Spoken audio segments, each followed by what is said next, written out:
Welcome to North Georgia Advocate Podcast 25. I'm Chris Dyer here with Viral Chhadua, and we are going over the big elections last night with the Hall County Commission. We had the runoffs in it and had a big Board of Education runoff as well. It was an interesting night, and as we get into the election results, we're going to get into some shenanigans that were going on by one of the participants in the District 3 commission race. It was just totally baffling how he let a bunch of young kids just take his campaign off the rails. You got anything to say about this as we head into it, Viral? No, I mean we got a quick, recap on the elections. Big shout out to Tyler Crawford, District 3, for his win and running a clean campaign. Nothing with the smearing of whatnots, and a little disappointed with the at-large Board of Education seat. I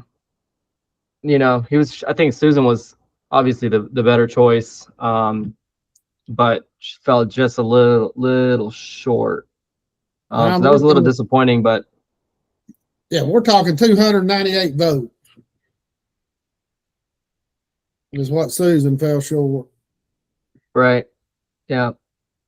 So it's 50.8% versus 49.2%. So that's and that's the thing, man. It's like elections matter. Your vote, especially on the local level, matters. She lost, like Chris said, by 200 something votes. So if 10, 20 households, everybody that's registered to vote possibly went out there and casted their vote, that could have looked a lot different than it really should have. Again, still most people have no idea who Joe Anglin is. So there's a lot of there's been a few words from government advocates that we talk to and whatnot as to who this person is, but I don't know him, so I'm not gonna comment on it. Yeah, I don't know. But anyways, him either. Yeah, and that's disappointing. And then District 1, as I've been, my personal opinion, not the opinion of the podcast by any say, but District 1, either way, was screwed. So, but incumbent Kathy Cooper got kicked out, essentially. So congrats to Mark Turner for his win. Kind of looking forward to seeing what all the change talk was. Let's see what happens in the next coming months, I guess, because I don't think there's anybody else that's running against him on the flip side, right? So there should be kind of a sealed deal for him. They're in office. Joe Anglin. Well, Joe Anglin's got to run against Susan Taylor in November, but that shouldn't be an issue, though. Yeah, that shouldn't be an issue. A Democrat hadn't won in the Board of Education around here in a long time. Yeah. And Mark, he doesn't have an opponent, so yeah, so he's in office, and I didn't want to spend too much time on it, but obviously it's surprising to me anyways was the Rick Jackson win for the Republican primary for governor.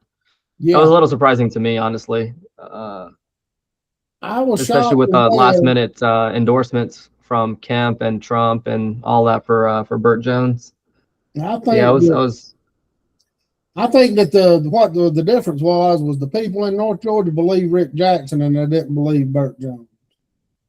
Because the people in South Georgia, they knew him and he was familiar, and the people up north, especially in the Atlanta area, you couldn't turn on a TV station without Rick Jackson on every commercial break. And he come across. I mean, that was a pretty close collection too, though. It wasn't like it was by a wide margin or anything like that. No. A lot of these came down to pretty close calls. And I think a lot of it is election turnout. I don't think Hall County, last I seen, it was around 13%. I'm not sure what the final numbers were, and I don't know what they were statewide. I've been gone all day. I didn't get a chance to look, but turnout's probably why Susan didn't get elected. Early voting only had 7% turnout. That, and before the last election, it was like 10% early voting turnout. So, I mean, me personally, I didn't go vote during the runoff because I had no dogs in the fight at this point. Yeah, I voted. Can't vote for Tyler. Couldn't vote for Susan, unfortunately. So I kind of stayed away. Yeah, I voted the first day of early voting, and it looked promising. There's already like 78 people had voted, I think, when I voted at lunch. And the general election, the first day of the primary, there was only like 30 had voted at the same time. So it looked promising for a while. But then we get into Tyler Crawford. He dog walked Shannon. I mean, literally dog walked him. And Tyler lost. There's 13 precincts in the North and East Hall and North Hall District, District 3. Tyler won 11 of the 13 precincts. The 2 precincts he lost one by 3 votes and one by 6 votes. So he only lost by 9 votes total in both those districts. I mean, that is an ass kicking. Yeah. And even right before the primary started, we kicked on it before Shannon started slinging mud, talking about the super PAC and. Yeah, I mean, we knew what that was. I don't want to give it the time of day on the podcast. We knew what that was because there was literally nothing else he could do. It should be an embarrassment, honestly, to be from Hall County, born and raised, to get landslided like that by what they were calling a California boy. So yeah. But I would say let's move on. We knew what that was. It's a slap in the face as it is. So I don't think we got to spend too much time talking about it. Giving them the time of day. You know what I mean? No, but I do want to bring up the one thing that is troubling is Shannon's campaign went as far as to get illegal documents from the Tax Assessors Board and publish them, claiming Tyler was under investigation of being a tax cheat on his CUVA, which is a conservatory that you can put some of your land into to get tax breaks. Mm-hmm. And nobody should have had access to that letter that was sent out to Tyler until Tyler actually received it and responded to it. Right. Yeah, that was a pretty quick turnaround for them to get that letter. So and it's kind of crazy to me that they can even accuse somebody of doing, something like that without having that much proof. Because again, it's under investigation. Yeah, and the thing is Tyler didn't approve his own CUVA. The board's the one that approved it, and now they're wanting to come back on it. And there's no secret that Casey doesn't get. He was in Shannon's. Casey Riles was a big supporter of Shannon, but the key component was Richard Higgins, who refused to approve Tyler's application to start with. He stonewalled it when he was. Isn't it funny though, Chris? Because like all of this, the entire run for Tyler started with the entire BS process of him getting denied, and that all started with Richard Higgins. Yeah, and that started with Richard Higgins, and now it's ending with him landsliding his opponent that was funded by Higgins' vice chair on the Board of Assessors in Casey Riles. And I think you just keep feeding that nest, that angry hornet's nest of Tyler Crawford, and you just keep losing. And I think they're starting to maybe even run out of ideas as to, hey, what can we do to slow this guy down? Well, and on top of the Richard Higgins and stuff doing on the tax commission with this, Jacob's immediate WDUN wouldn't even interview Tyler Crawford. They had Shannon on. They wouldn't even put Tyler on. Well, they were, that they're really pushing the whole Martha Zoller as one of the most powerful political voices in Northeast Georgia. It's funny because she endorsed Shannon. So I'm really curious how powerful that voice was. Exactly. Because I don't know anything about Tyler, but he's not from here, and I feel like Shannon's the right guy for the job, and right. How do you know that if you don't even talk to the guy? Exactly. Put him on the show and ask him questions. Get to know him. Or if you don't want to have him on the show, just invite him to coffee, or invite him to the studio. You can call him in. Call him in. Tyler's not the one that's going to refuse or turn down an opportunity to come on the show and talk about everything that's wrong with Hall County.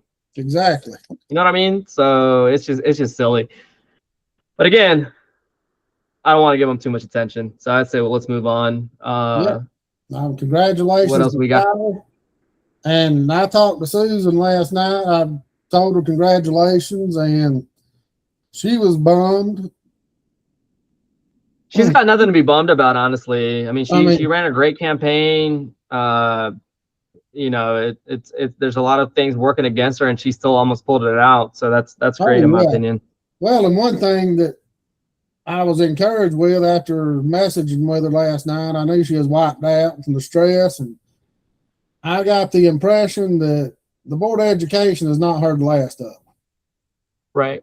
She's not going to just go away. She's not going to. Well, so that was a at-large bid, right? So there's a possibility that she can run in a couple of years for her particular district. I think she can run for District 2. I believe. Go, yeah. Whatever the district is, she lives in Oakwood. I think it's District 2. And Carla Baker can also run for district. They were all in the same. It's funny, all three people that ran for the at-large bid lived in District 2. So we may not have seen the last of Carla Baker. So, I think we need to get a couple more people, though, in other districts that are possibly coming up for re-election in 2028 to step up. Because clearly what's going on right now at the Board of Education is not great. And you need to replace a lot of these people that are, doing nothing but bending over for Schofield. And that's what, and from the quotes I've seen and what I heard, that's what I've heard Anglin's going to be, but we don't know for sure because nobody's talked to him. I've not seen an interview with him in the paper. Right. I mean, we don't know what he stands for. But, the voters spoke, and we'll deal with what we got. That's like Mark Turner down in Oakwood. We don't know what he's going to do. We'll find out in 6 months. So I think that the county is at an influx. Where's? I mean, there's definitely going to be a changeover, and I can't wait to see in these last few months what the three amigos cook up, because now Mark's going to be a wild card in their eyes. You know what I mean? I have a pretty good idea of what to expect from him, but I'm not going to publicly say it on the podcast right now. But it's I feel like for them it's going to be a wild card, so it's going to be interesting to see what all BS they try to push through, as long as they got one of their amigos still kind of sitting with them. When did the seats change? Starting in January? January 1st. I don't think they get sworn in to like mid-January when they have the meetings or whatever. I gotcha. Yeah. So I mean, you got 6 months of try to cram everything through. Yeah. So this is going to be an interesting 6 months. Busy. Yeah. Three amigos. It's gonna be interesting, especially with the UDC changes and stuff that's going on too. So that's gonna be interesting to see what else they try to push through and possibly add or remove from some of the revisions that Katie and her staff have been working on. Yeah, so certainly going to be interesting. And what people don't understand is I think we need to wait on Tyler to get a good one because he knows so much about it. And then, but people don't understand that even if it is pushed through and some stuff's in it we don't like, they can amend it next year. All they got to do is have 3 public meetings.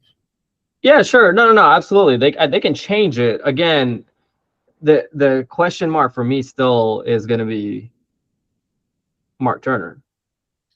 Right. We don't 100% know how he's going to lean and if he's still, going to kind of play the real estate influence that he has in the family to kind of make his votes lean a certain way, if that makes sense. Well, yeah, well, I get it, and I'm just holding out hope that he's going to do what he says, because even last night on Facebook, he was still preaching, the people spoke, they won't change, blah, blah, Right. So like, that's my thing though. What is change? Has he defined change? Because all I hear is the word change like 100 times.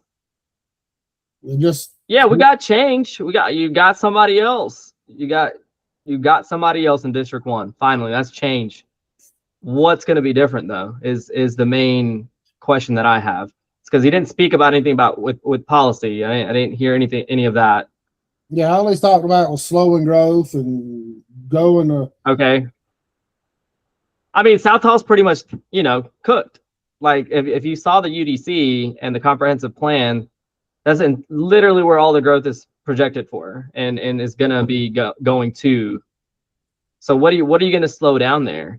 Because you can't slow it down if it's in the comprehensive plan, because then you're just going to bring on unnecessary lawsuits for the county. So like again, what are you going to do? And I don't think he's got an answer for that. And then we know for a fact they've already approved 10,000 units for approval. Right. Already.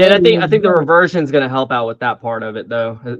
Once they implement the reversion, I think that's going to be great to kind of help that. See, now that's something he could have said something about, like, hey, the reversion is going to be great.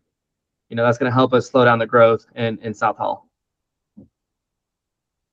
How hard was that? Give me something. Give me a solution.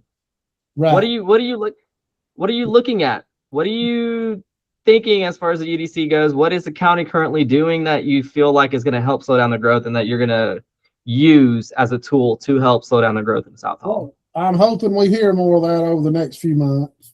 Yeah. Because he's got 6 months to get his feet wet and get acclimated, and hopefully we'll start hearing some things. I know we're going to be hearing from Tyler because we don't even know if Tyler's going to have an opponent in the November election.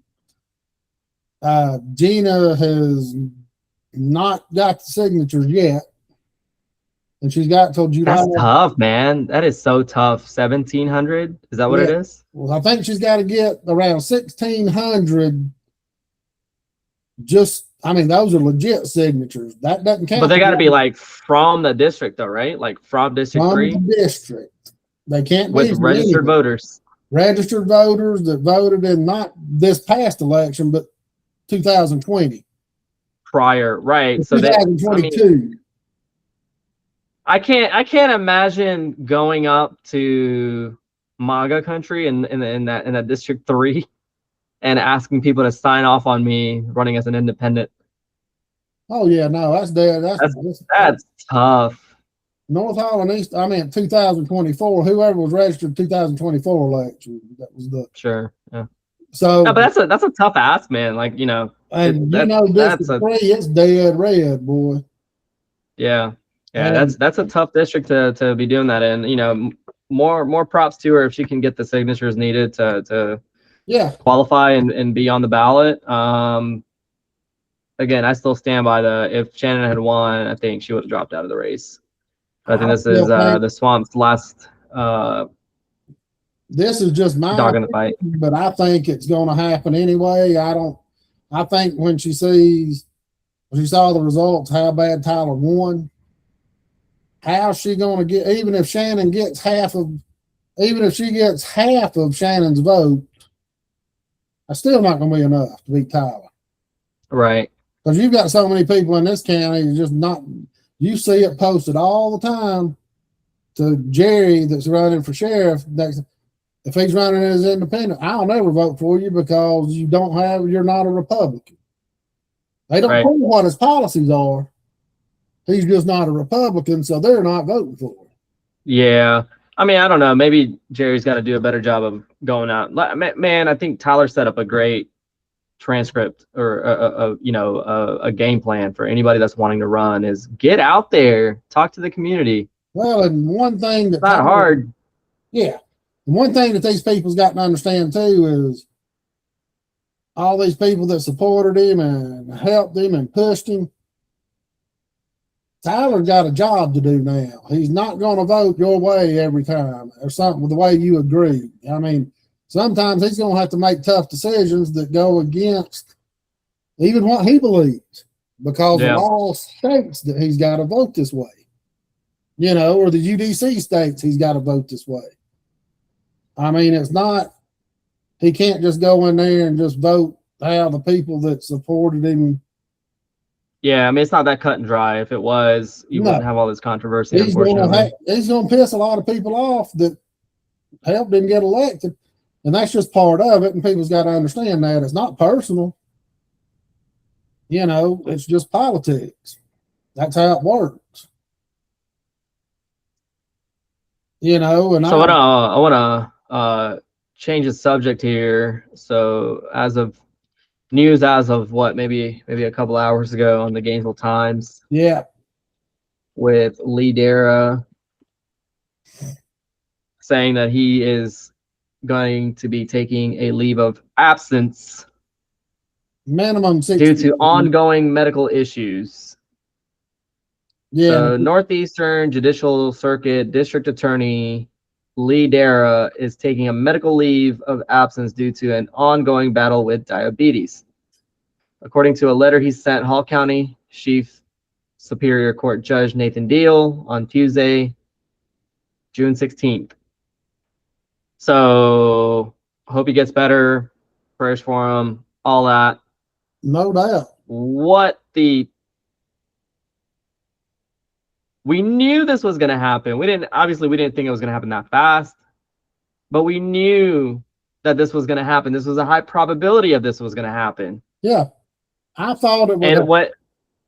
And I mean, like my argument kind of, or my argument and my position on this loses a lot of validity because Shiv won. I mean, lost by a landslide. Like that's what you call a landslide. I think that was what, like 70-30, 75-25. Yeah, something like so that. It's not. So it's not like it was that close. And I still agree with you. What you said too, Chris, is there's a really good possibility that the landslide was a landslide again because of Shiv's last name and the color of his skin in this county. I think that's got a little bit to do with it. But the fact is, Hall County voters turned out, voted a 75-year-old man to be the DA again in this county when they hadn't heard from him in any of the debates at any of the events prior to the election in what, March, right? Yeah. So like, to me, that's crazy. And now you don't have a DA. And to make matters worse, you have a sheriff that is battling a DUI charge in Hall County. So it's like almost like Dumb and Dumber, but the legal version, which is absolutely crazy. Like, it's mind-boggling. I don't think you could make this up. I don't think Hollywood writers could make this kind of script up at this point. No. And the thing is, what makes it worse is they're elected officials, and everybody's hands tied about what they can do. They've got so many legal protections because they are elected. You know, like Couch has got all the punishment that can be given to Couch has already been given to him. Until right, and I get it, like, you know, proven or innocent until proven guilty, and all the good things. Sure, absolutely. It's not a good look for the entire county. No. You have so essentially what the defense also is right now at this point too is his own employees, his own deputies set him up to get arrested. So like, how does that look? That doesn't make things any better. I watched the hearing on it, and that that Sergeant Hurd admitted on the stand that they basically set him up, said he wasn't even qualified to determine if he was DUI or not. They had done told him he was getting arrested before he had been, you know, talked to a certified DUI officer, because you got to go to training and do all that stuff now. And he said his certification had been out of whack for a long time. Then he videotaped him on his personal cell phone, turns the footage over to the cop, then throws the cell phone away because his cell phone went dead. I mean, come on. You turn it over to the forensic team. Hell, you learn that watching CSI on TV, just chain of command. They must not have remembered the OJ case. And Mark Furman, you know, their Keystone Cops crap's going to end up getting this case thrown out. Don't be shocked if it does. Yeah, and there's going to be a lot of outrage over the mishandling of it, but by Hall County residents.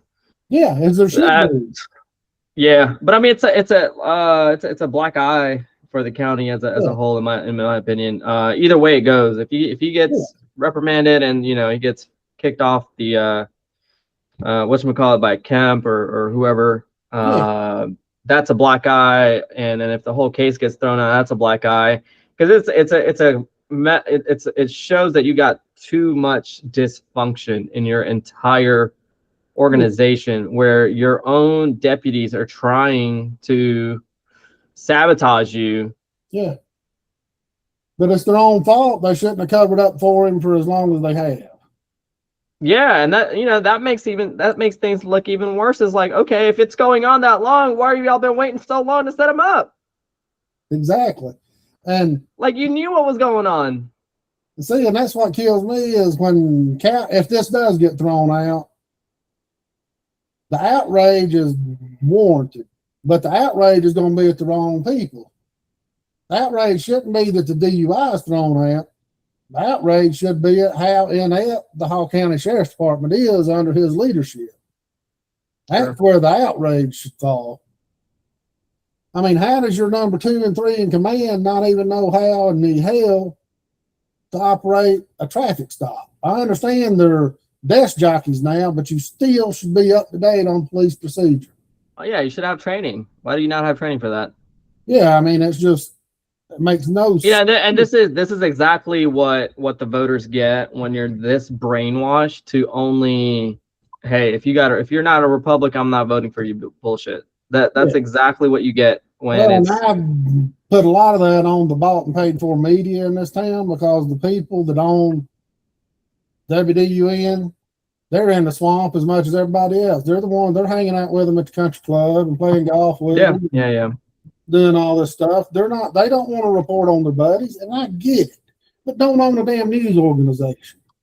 Yeah, well, I mean, that's the perk of owning a news organization. You control the flow of information, because people seem to be a little bit too on the low IQ side when it comes to, oh, this guy's 74. Maybe I shouldn't be voting for him. Right. Might be too old to be doing this job.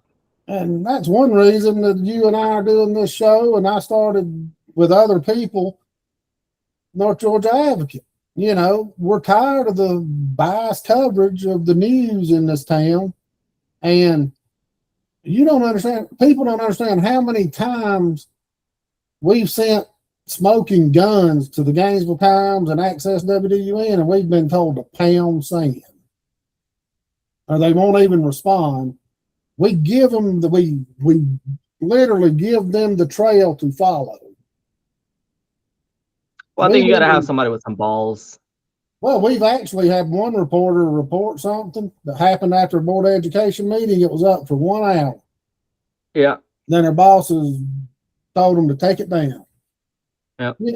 You know, that's what I'm saying. That's what happens. So you got to have somebody with balls, and you know your reports get taken down and whatever. But that's the reason they hire these young journalists out of school. Number one, the journalists get the experience, which is natural. But number two, they don't have the clout to where they can stand up to them and say, "Hey, screw you! I'm going public with this."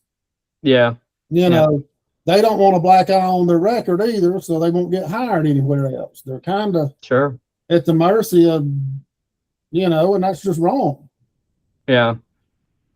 No, it is sad, but I think it's good. I think this election cycle is kind of proven to the effectiveness of social media. I'm not going to ring our horn on this, but obviously we do a pretty decent job of kind of getting the message out there. And but Vicky's group, Jody's group, Tyler, Corey, and anybody and everybody involved in just kind of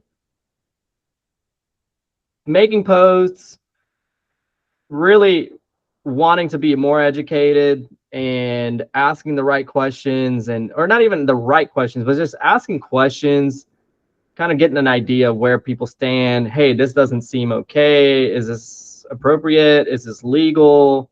And I think more and more people are getting involved. Sure, I get Jody's complaint that a lot of people don't show up to the meetings, to the the comprehensive plan, the UDC stuff that's been going on. I went to it and I didn't see a lot of people there, but I think if you run a social media group, I think you got to keep pushing it because we certainly see the changes. Well, and you knew we were making headway when Frank Norton got out on his 2020. Right. Yeah. I started bashing and naming individual groups. Sure. Yeah. And he tried to make so you're making a change, and I hope nobody gets discouraged by that. If anything, Tyler's win last night should be a big celebratory type deal. And I'm not saying Tyler won because of these groups. I'm saying it's possible to win without Tyler won by getting out on knocking on doors and meeting people and but these groups helped. I think these groups and social media got behind him and kept pushing his message. Yeah, exactly. And you didn't have to pay for that. That's that kind of marketing on social media that you can't really buy. Yeah, it's people that have spoke to you, that know you, are going to go out there and defend you when people try to, run a smear campaign. And then they're spending $60,000 or $50,000 on their campaigns to pretty much just smear you the whole time and talk bad about you instead of what they're probably able to do for the county and for the constituents. So, And and here Tyler is run less than $2,500. Now Board of Commissioner. Well, that's not going to be able to be the case if it goes to the general election. If Gina gets the signatures just by. But even then, I don't see what does Tyler need to spend money on at that point. Still, I think you've already got the signs, and you just got to keep door knocking the way you've been doing. Like I wouldn't change anything about his approach at this point. Well, his advertising on the radios and stuff, like on Glory Radio, he had some ads on there that were inexpensive. Yeah. Eventually, that nickel and dime stuff adds up, and it don't take much to get over $2,500. Yeah. Okay. 5,000. He doubles his budget. That's what I'm saying. It's not going to be a whole lot. No, it's just going to be. It's not like he's going to have to worry $30,000. And so here's the other thing, Chris, is it's not about the amount. It's also the fact that you're not spending money from outside people. Like, you're not taking money from other people and spending it on your campaign. You're not getting even nearly right now. Tyler's not even at 10% of the yearly salary for a commissioner. What is that, 40,000 a year, right? So he's not even at 4,000 at the moment. So like that speaks volume on its own. Yeah, it's like your opponent spent a year's worth of salary plus some, a year and a half just to lose. Yeah, right, just to lose to you. And then same thing in District 1. Both of those campaigns spent a year plus worth of the commissioner's salary, the annual salary for a Hall County Board of Commissioner, on their campaign just to get elected. So there's a reason behind that, y'all. All right, if you're listening to this, I need you to understand the math behind this. Why would you spend more than more than $10,000 on your campaign when the job you're trying to win only pays you $40,000 a year? Sure, you got some benefits that come along with that and all the things, but why are you spending that much money on it? You're gonna get kickbacks. You're working for the kickbacks. You're not working for your constituents. You're gonna cut some backdoor deals. And when we say kickbacks, we're not saying cash in your pocket. It's just you getting extra contracts, or you getting, instead of. And I'm not saying it's. I'm saying, if you're in a if you bid work, and they see your company against another company, they take your company. I mean, you just get. Yeah, you're gonna get preferred treatment. Sure. Yeah, absolutely. I'm gonna be, that's gonna be curious to kind of watch and see selective pest control services or whatever it is, where those contracts start to add up, and maybe they move into a different building from on Bronzebridge Road, somewhere a little bit more fancier. Well, case in point is like Stan Hunt, and I know why he's fighting to clear his name, because we have one guy and one of these groups say that Stan had done $1 million worth of cabinet work just for one branch for the Norton agency. Yeah. That's absolutely. Keep his job. I mean, Yeah. But not for that contract. He's already made that. Yeah. That connection and that. And this is just speculation. We're not saying Mark Turner's going to be doing any of this shit. No. It's speculation. It's speculation based on the fact that he spent a ton of money on his campaign, and all that money came from. Well, it's like Rick Jackson and Burt Jones spending $100 million to get a job that pays $150. As the governor of Georgia. I mean, come on. Yeah. I think the governor may make $180,000 now or something. Yeah. I mean, come on. I mean, come on. You can't be that not what's the word I'm looking for? Clueless. Clueless. It starts with an N. Nondescript. No, like novice. Is that a novice? Is that a word for it? Yeah, it's not novice. Novice is newbie. Yeah. But I know you can't be that gullible. You can't be that gullible. I think that might be. Yeah, I mean, come on. You don't spend $100 million for a $200,000 a year job. Right. So, anyways, what else we got going on? So I don't know if we covered this on the last podcast or not, but the entire ordeal with the Grubs market.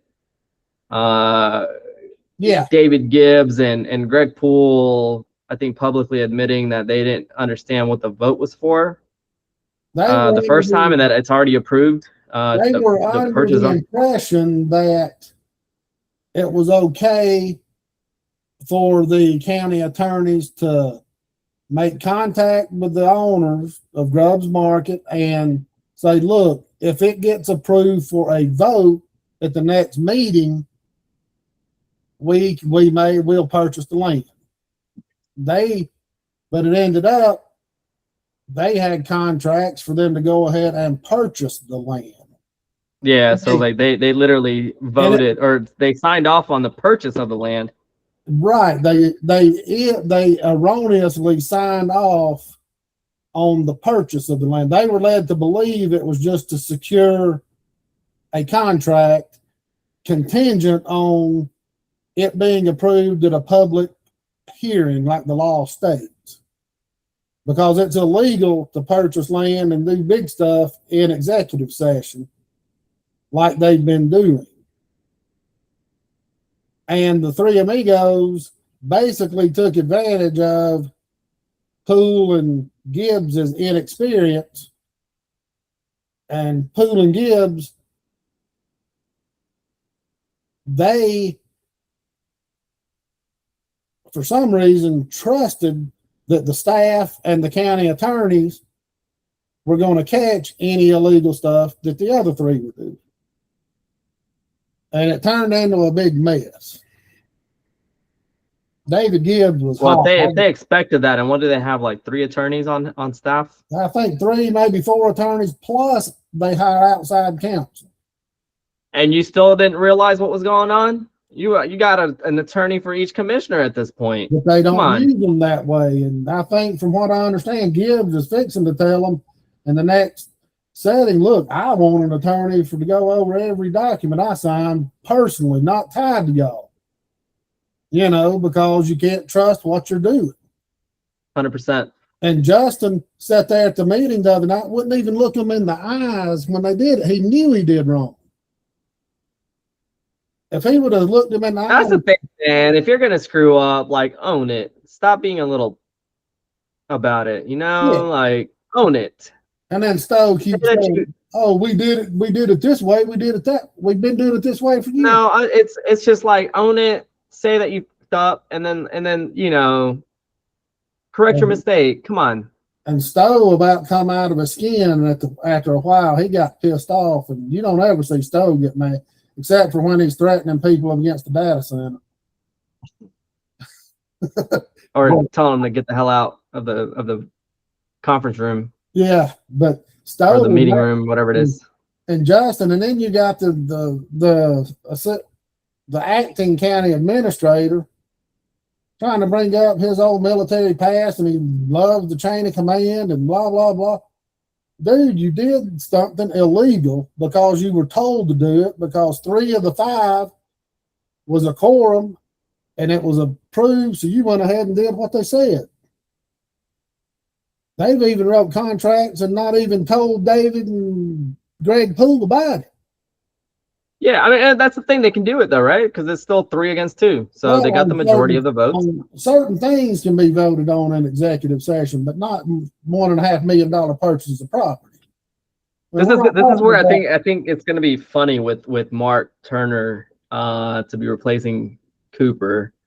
It's going to be the Billy Powells and the what's his face Stowe. Yeah.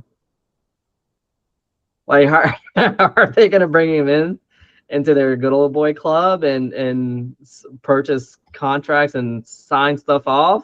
Or are they going to be like, nah, we're good? This is where it's interesting to me. See, if Turner just does what he says he's going to do, that should deadlock the vote 2-2 on most things. Should, and then you got Gibbs, yeah. And then you got Gibbs and Gibbs can make the tiebreaker on what the county attorney. And the county attorney should be able to recommend to Gibbs, hey, you can do this legally, or if you do this, we're going to get sued. You know, and he'll have to make an educated decision on a lot of stuff, you know. Yeah. I just hope Turner understands that he's in a position now to really, really, really turn the tide of this county and leave a better legacy behind. Or he kind of continues on with the same BS. Well, maybe even worse, and leaves an absolute shit legacy behind. Because he's got a big family, from what I understand. Yeah. And yeah, you know, I mean, if you got that many kids and grandkids and all those things, hopefully you're keeping them in mind when you're doing all this. Maybe that's what he claims. I read that on his statement last night. He said, I want to leave a South Hall and a Hall County that my kids and grandkids can enjoy. And sure. Sure. I mean, that's easier said than done. But a lot of those commission checks end up, being able to afford property in Cherokee County, like Miss Cooper and other places where we're not worried about Hall County anymore. We're going to take our money and go somewhere else. Right. You know what I mean? So that's kind of where I'm wondering about. I'm giving him a more of a benefit of a doubt because a lot of people I grew up with that are good, that I'm good friends with, I've known for 50 years, 45 years. They supported the guy. They like him. They trust what he's doing. And,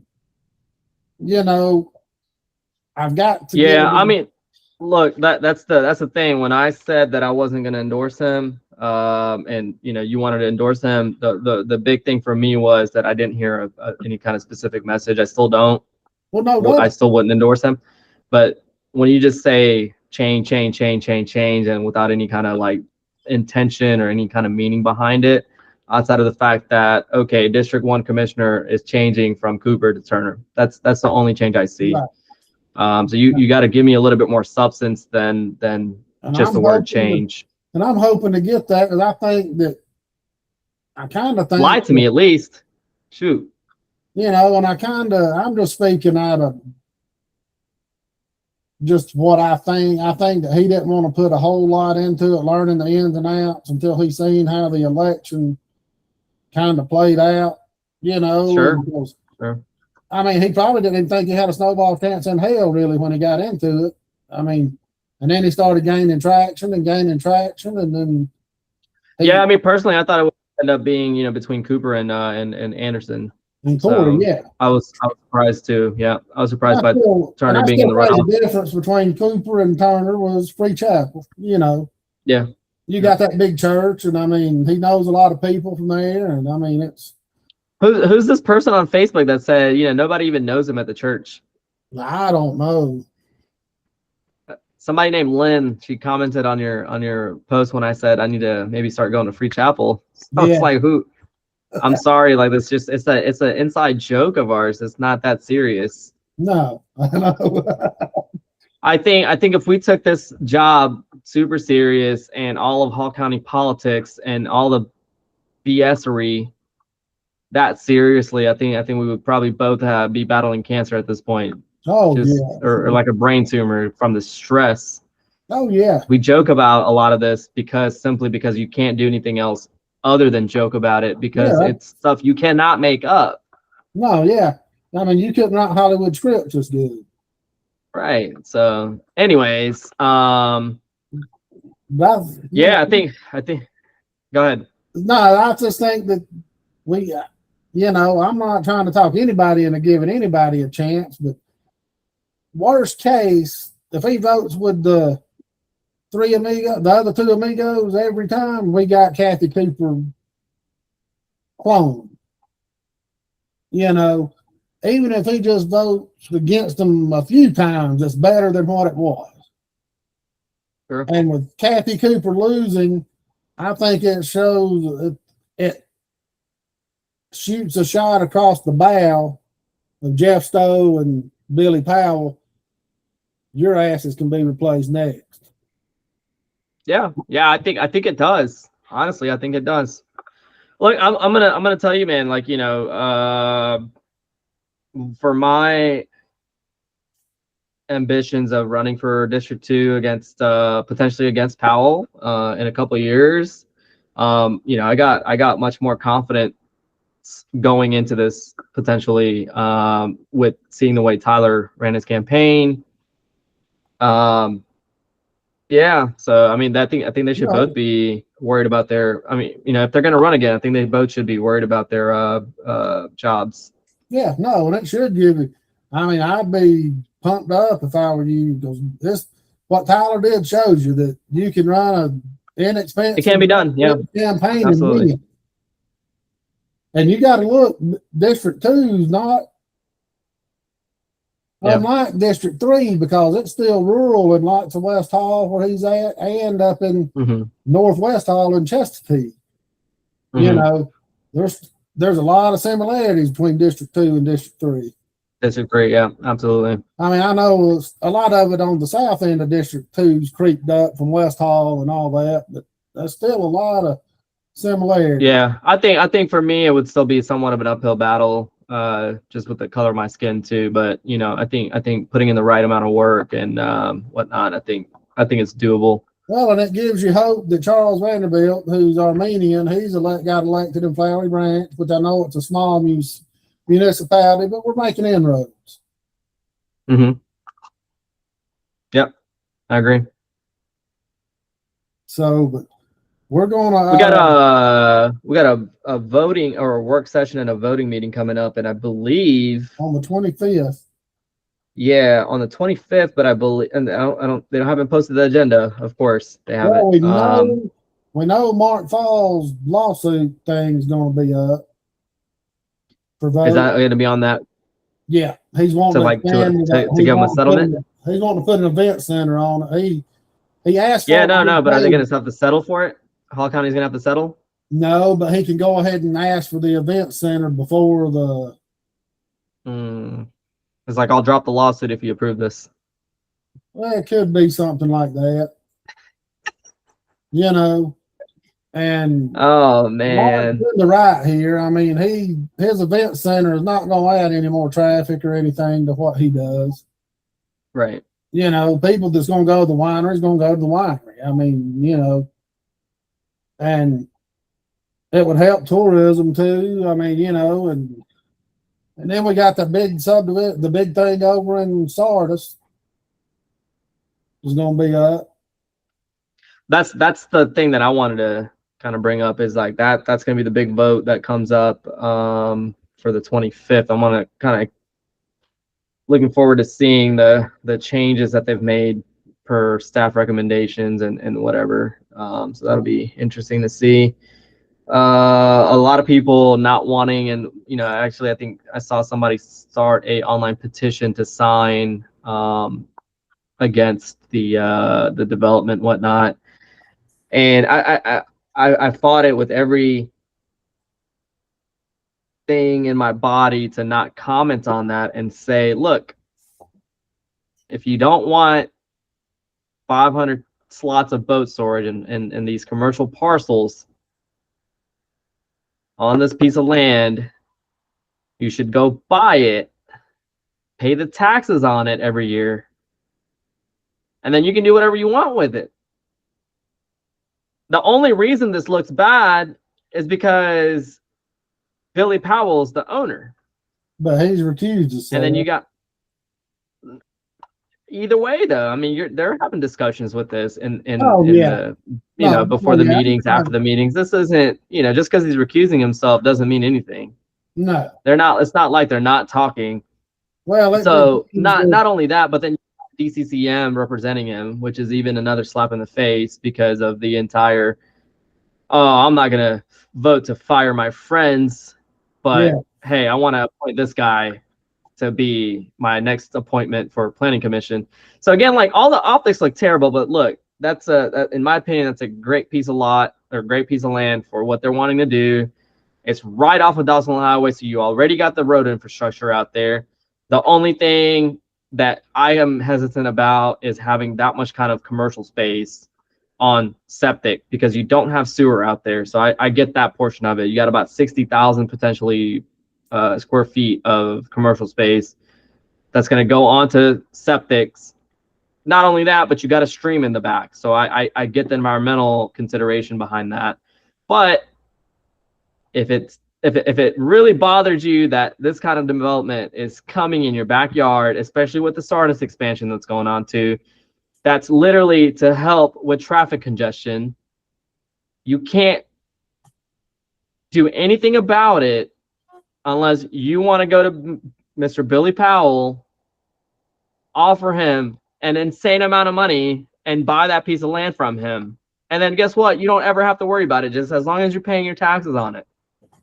That's I think where people kind of lose the critical thinking skills. It's like, just because you don't want it there and a group of your friends don't want something there doesn't mean it's not going to happen. Right. And it doesn't make the commissioners bad for voting for it, because that owner pays property taxes. He should be allowed to do what he wants with that property, so long as it's not hurting anybody else. Harmful to other people, yeah. Yeah, I mean that's mind-boggling to me to bitch and whine about something like this. Go up there, make your voices heard, but you have to be realistic about this at the same time. Just like Chris, just like myself, and a lot of the people out there, I know you guys have concerns about the commercial aspect of it. Yes, I do too, because I don't think septic is a great idea for commercial, especially when it backs up potentially to a stream that feeds into Lake Lanier. I don't think that's a good idea. But then you also need to keep in mind you have millions of gallons of raw sewage that get dumped into this lake every year, quote unquote, on accident or because of a pump failure or whatever it may be. So yeah. Anyways, you got anything else to add on this podcast, Chris? Just I'm gonna have to get off here in a second. The only thing that I got to add to this sort of thing, me and you both seen the letter from the EPA. There are two streams out there. One's real close, one's farther away. The EPA wouldn't sign off on it. That doesn't mean the county can't approve it. It's just to the point that the counties, if it passes, it's because they're just going to they're going to pass the buck to the EPA and let the EPA say no, or tell them what they can do, and that's the wrong thing for the county to do. You know.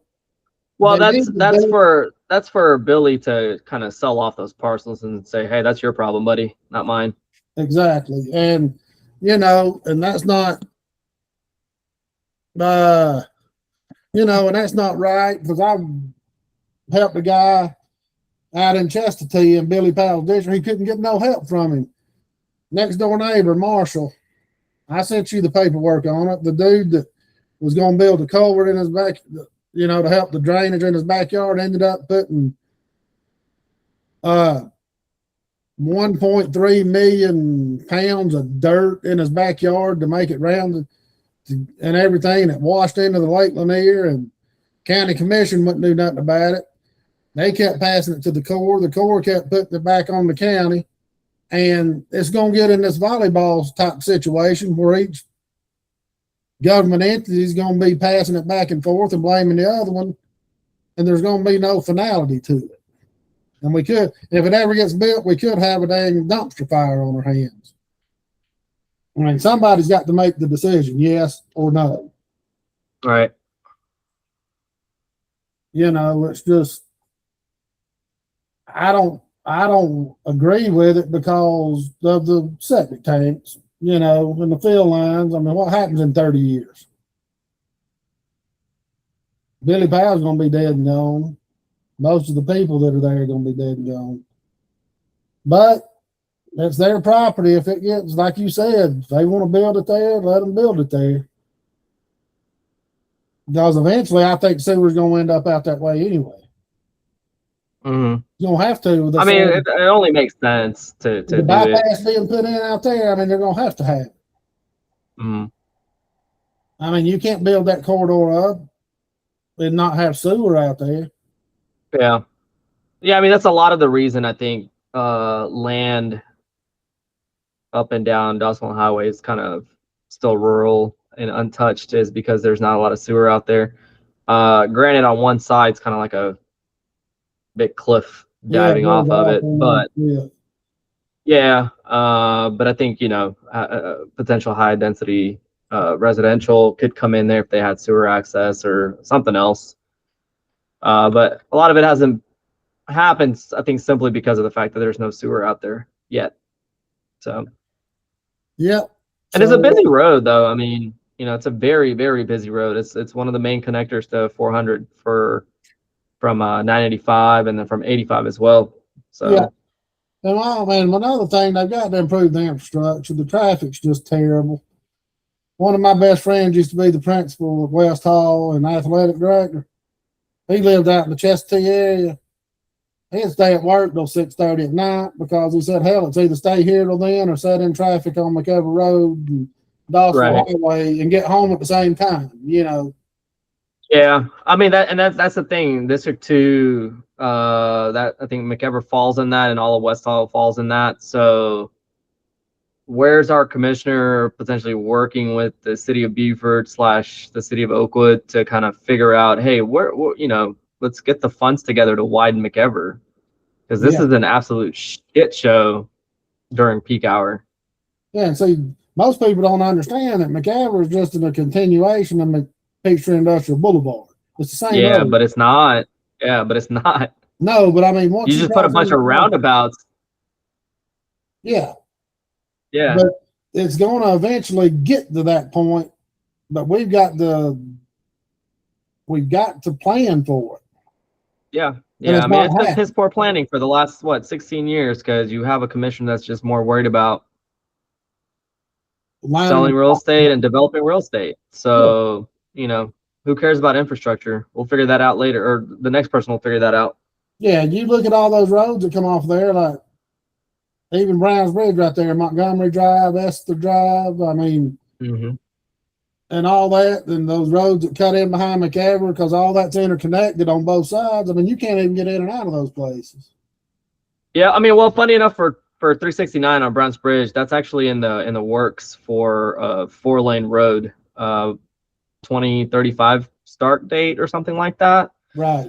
They've been out there. Yeah, they've been out there surveying and doing all the things, kind of prepping for their, like, the, you know, that the GDOT's portion of the work as far as surveying and figuring things out and engineering. And I think in the next year or two, they're going to start, or supposed to start, the right-of-way acquisitions. Yeah. So we'll see. I don't know where they're going to put in 2 more lanes on that road, because that entire Browns Bridge is built on a ridge. It's built on a ridge top. So I don't fully understand how they're going to do that. We just spent, you know, over $100,000 on a retention pond out there because the county sucks and our previous engineer sucks. But I don't know where that's, you know, I don't know if that's going to get torn down. So it's going to be funny, because like our tax money, you know, I mean, we paid for that storm pond to be built with this massive retention wall and whatnot. And then on top of that, now there's a possibility that it gets torn down. So again, like, my money via taxes are going to pay for this road widening to tear down what I just paid to build that thing. So it's a giant cluster. Yeah. But anyways, I got the baby calling me, so I need to hop off. Yep, gotta work, and we'll be on hopefully in the next few days. We're gonna try to get Tyler back on. He went on a well-deserved vacation. He you know, Tyler, get back to work. This ain't over. Can't be going on vacation. Yeah, he stopped at Buc-ee's last night and took pictures with a big old beaver last night. Yeah. Put on Facebook. That was hilarious. And then we're gonna have a few guests coming on, and we're gonna go in more depth with some of this stuff and see where the county goes. We'll know by July 15th, don't forget, whether Gina gets her signatures. And we'll have a November election. So we should be back. I think next week will be a little bit less hectic for both of us, and we should be able to get back on come Monday or Wednesday of next week. So we appreciate y'all listening, and we will see y'all then.